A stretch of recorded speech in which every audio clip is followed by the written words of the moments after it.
అందరికీ నమస్కారం. మన నారా లోకేష్ బాబుకి హీట్ బాగానే తగులుతుంది.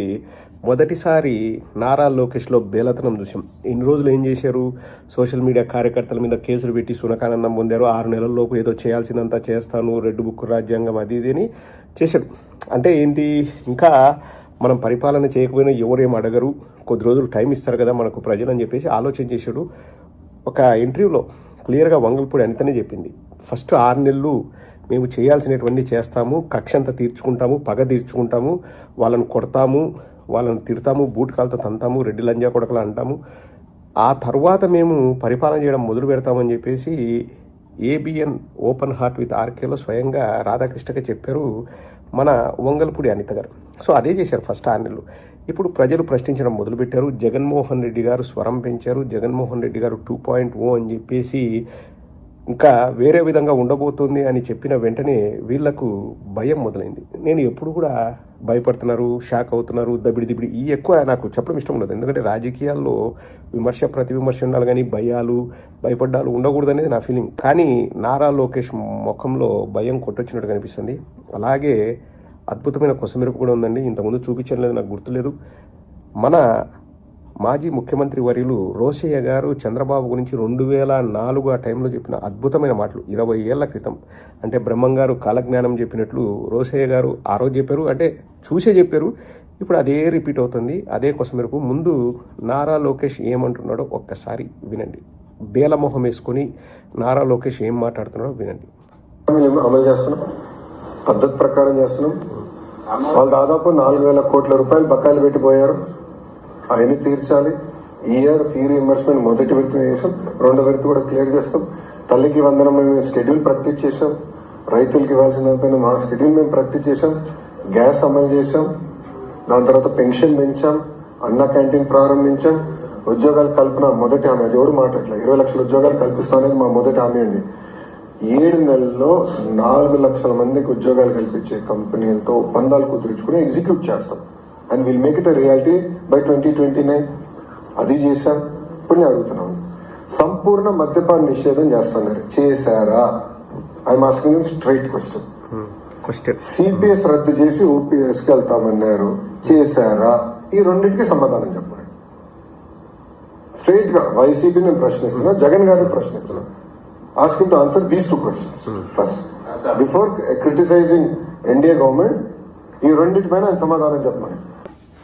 2 స్ట్రైట్ క్వశ్చన్స్ అంట. క్వశ్చన్సే మేము కూడా ఆన్సర్ చెప్తాము, తర్వాత మాట్లాడుకుందాం. నారా లోకేష్ నీలో బేలతనం క్లియర్గా కనిపిస్తుంది. ఇప్పుడు ఫస్ట్ది మద్యపాన నిషేధం అండి.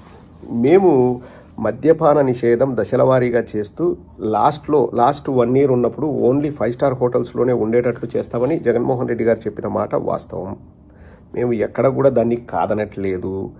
అండ్ సిపిఎస్ రద్దు చేసి ఓపీఎస్ అనేది మేము ప్రవేశపెట్టాం. మేము చేసిన దాన్ని చూసి దేశం మొత్తం కూడా అమలు చేయాలని డిసైడ్ అయ్యారు. ఇక మద్యపాన నిషేధానికి వస్తే మేము స్లోగా రిఫార్మ్స్ తీసుకొని వస్తామని చెప్పాము. ఎక్కడ మద్యం అవైలబుల్ లేకుండా చేస్తామని చెప్పిన మాట వాస్తవం. అది మనకు పరిపాలనలోకి వచ్చిన తర్వాత మనకు రాష్ట్రానికి ఆదాయం మిగతావన్నీ ఇవ్వాలంటే మనకు సమకూరుతుందో లేదో అని ఆలోచన చేసి 8 గంటలకల్లా క్లోజ్ అయ్యేలాగా చేశాము. అండ్ గవర్నమెంట్కు ఆ మద్యం వల్ల ఆదాయం వచ్చేలాగా చేశాము. రెండవది, రేట్లు పెంచడం వల్ల కూడా మద్యం విక్రయాలన్నవి 50% కంటే తగ్గిపోయాయి, 50% కంటే తగ్గిపోయాయి. క్వార్టర్ తాగేవాడు 90 తాగాడు, అండ్ 2 క్వార్టర్లు తాగేవాడు క్వార్టర్ తాగాడు. 50% తగ్గిపోయాయి. పోనీ దానివల్ల మేమేమైనా లాభపడ్డామా అంటే అది మాకు చెడ్డ పేరే తెచ్చింది. ఏది, మద్యం జోలికి వెళ్లకుండా ఉండాల్సింది అని చెప్పేసి మద్యం ప్రియులు చెప్పారు. అండ్ మేము ఎక్కడా కూడా మేము 100% ఇచ్చిన మేనిఫెస్టో అమలు చేసామని మేము చెప్పలేదు. మేము 95% to 98% అమలు చేసాం. మరి మీరేం చేసినారయ్యా? ఏమంటాడు, మా మొదటి హామీనే 20 లక్షల ఉద్యోగాలు, అందులో ఒప్పందం చేసుకున్నాం, కంపెనీలతో ఒప్పందం చేసుకుని 4 లక్షల ఉద్యోగాల కల్పన చేస్తాడంటే 2029 లోపల. సరే, నువ్వు 29కి చేస్తావో 34కి చేస్తావో నీ ఇష్టం నారా లోకేష్. కానీ నువ్వు 29 వరకు నిరుద్యోగ భృతి ఒక్కొక్కరికి 3,000 రూపాయలు ఇవ్వాలి కదా. ఉద్యోగాలు కల్పన జరిగేంత వరకు నిరుద్యోగ భృతి అన్నావు, ఇస్తున్నావా? ఉచిత బస్సు గురించి ఎందుకు మాట్లాడలే నువ్వు? అమ్మకు వందనం షెడ్యూల్ ప్రకటించేసాం, రైతు భరోసా షెడ్యూల్ ప్రకటించేసాం. ఏంది నువ్వు ప్రకటించేది? ఎప్పుడు ఇచ్చేది? అధికారంలోకి వచ్చిన వెంటనే అన్నావు. నువ్వు ఎక్కడ కూడా అధికారంలోకి వచ్చి ఆలోచించి షెడ్యూల్ ప్రకటించి అందరితో మాట్లాడి అమ్మా నాన్నతో మాట్లాడి తర్వాత నిర్ణయాలు తీసుకుంటావు నువ్వు చెప్పలే.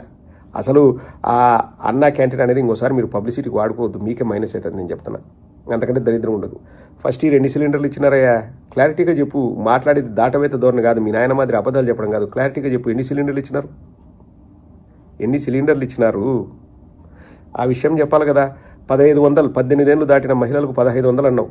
దాని షెడ్యూల్ ఏమైంది? కనీసం షెడ్యూల్ అయినా ప్రకటించినావా? షెడ్యూల్ ప్రకటించేసినారంట.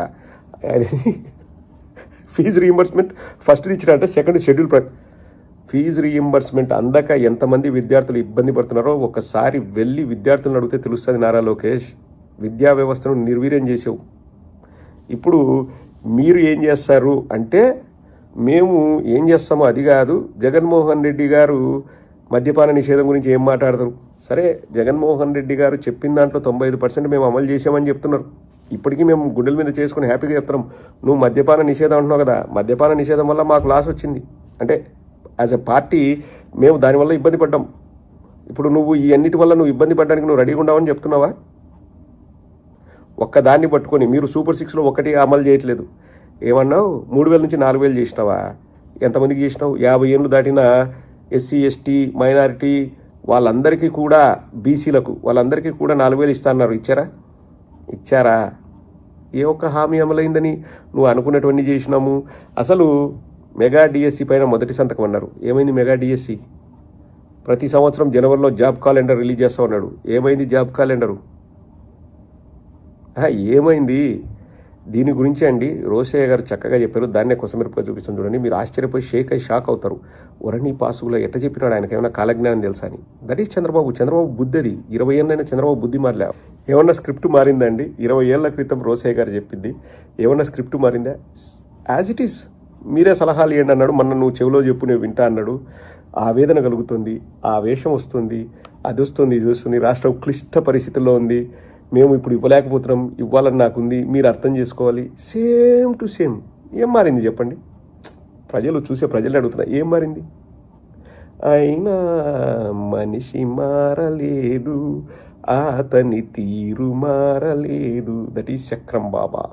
అధికారంలోకి వచ్చేంత వరకు సంకలు గుద్దుకుంటా జగన్మోహన్ రెడ్డి గారు చెప్పిందిలే, ఇట్టిట చేతులు ఇట్టిట ఊపుతాడట, హావభావాలు చేసుకుంటా ఇస్తా అంటాడు. అయిపోయినాక ఏరు దాటేంత వరకు ఏటి మల్లన్న, ఏరు దాటిన తర్వాత బోడి మల్లన్న. That is Chandrababu Naidu. కేవలం సూపర్ 6 అనేవి ప్రజలకు ఇవ్వడానికి కాదు, మీ ఓట్లు దండుకోవడానికే వాడుకున్నాడు. ఒక్కసారి ఎలక్షన్స్ అయిపోయిన తర్వాత సూపర్ 6 లేదు, ఏమీ లేదు అంటున్నాడు. అది